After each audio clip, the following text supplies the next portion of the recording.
ഇസ്രയേലുമായുള്ള യുദ്ധം അവസാനിപ്പിക്കണമെന്നാവശ്യപ്പെട്ട് ഹമാസിനെതിരെ തെരുവിലിറങ്ങി പലസ്തീൻ ജനത.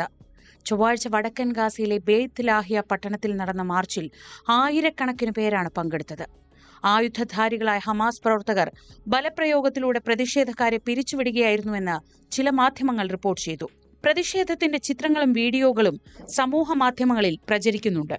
യുദ്ധം തുടങ്ങിയ ശേഷം ഗാസൻ ജനത ഹമാസിനെതിരെ പരസ്യ പ്രതിഷേധത്തിന് മുതിരുന്നത് ആദ്യമായാണ്. യുദ്ധത്തിൽ തകർന്ന കെട്ടിടങ്ങൾക്ക് നടുവിലൂടെയുള്ള പാതയിലൂടെ പലസ്തീനികൾ ഹമാസ് വിരുദ്ധ മുദ്രാവാക്യങ്ങളുമായി മാർച്ച് ചെയ്യുന്ന ദൃശ്യങ്ങളാണ് സമൂഹ മാധ്യമങ്ങളിൽ പ്രചരിക്കുന്നത്. ഹമാസിന്റെ ഭരണം മടുത്തു, ഹമാസ് പുറത്തുപോകൂ, യുദ്ധം മതിയായി, ഭക്ഷണം വേണം, ഞങ്ങൾക്ക് സമാധാനം വേണം തുടങ്ങിയ മുദ്രാവാക്യങ്ങൾ പ്രതിഷേധക്കാർ ഉയർത്തി. സംഭവത്തിൽ ഇതുവരെ ഹമാസ് ഒരു ഔദ്യോഗിക പ്രതികരണത്തിന് തയ്യാറായിട്ടില്ല.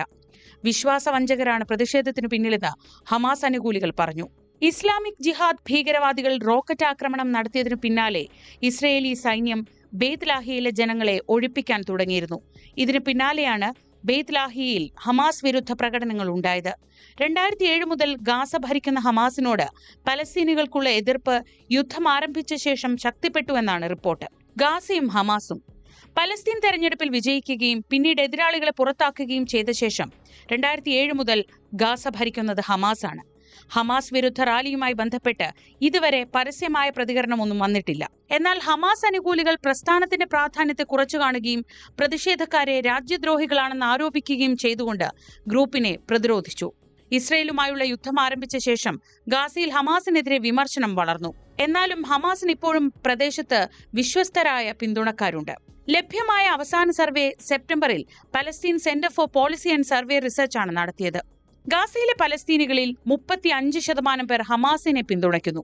26% പേർ എതിരാളികളായ ഫത്തായെയാണ് പിന്തുണയ്ക്കുന്നത്. റാമല്ല ആസ്ഥാനമായുള്ള പലസ്തീൻ അതോറിറ്റി പ്രസിഡന്റ് മഹ്മൂദ് അബ്ബാസിന്റെ പാർട്ടിയാണ് ഫത്ത. അതേസമയം വെടിനിർത്തൽ പ്രാബല്യത്തിൽ വന്ന ശേഷം ഇസ്രായേൽ നടത്തിയ ഏറ്റവും ശക്തമായ ആക്രമണത്തിൽ കൊല്ലപ്പെട്ടവരുടെ എണ്ണം 300 കവിഞ്ഞതായാണ് റിപ്പോർട്ട്.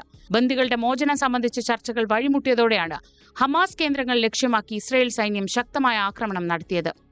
ആക്രമണത്തിൽ ഗാസയിലെ ഹമാസ് സർക്കാരിന്റെ മേധാവി ഇസാം അൽ ഡാലിസ് കൊല്ലപ്പെട്ടതായി ഹമാസ് വൃത്തങ്ങളെ ഉദ്ധരിച്ച് വാർത്താ ഏജൻസി റിപ്പോർട്ട് ചെയ്യുന്നു. ആഭ്യന്തര മന്ത്രാലയ മേധാവി മഹ്മൂദ് അബു വത്ഫ, ആഭ്യന്തര സുരക്ഷാ സേവനത്തിന്റെ director general Bahjat Abu Sultan എന്നിവരും ആക്രമണത്തിൽ കൊല്ലപ്പെട്ടതായാണ് ഹമാസ് പറയുന്നത്. Gaza City, Khan Younis, Rafah, Gaza മുനമ്പിന്റെ വിവിധ ഭാഗങ്ങൾ എന്നിവിടങ്ങളിലെല്ലാം സ്ഫോടന ശബ്ദം കേട്ടതായി അന്താരാഷ്ട്ര മാധ്യമങ്ങൾ റിപ്പോർട്ട് ചെയ്തു. ഗാസ മുനമ്പിലെ ഹമാസ് കേന്ദ്രങ്ങൾ ലക്ഷ്യം വെച്ചാണ് ആക്രമണം നടത്തിയതെന്ന് ഇസ്രയേൽ ഡിഫൻസ് ഫോഴ്സ് IDF വ്യക്തമാക്കി.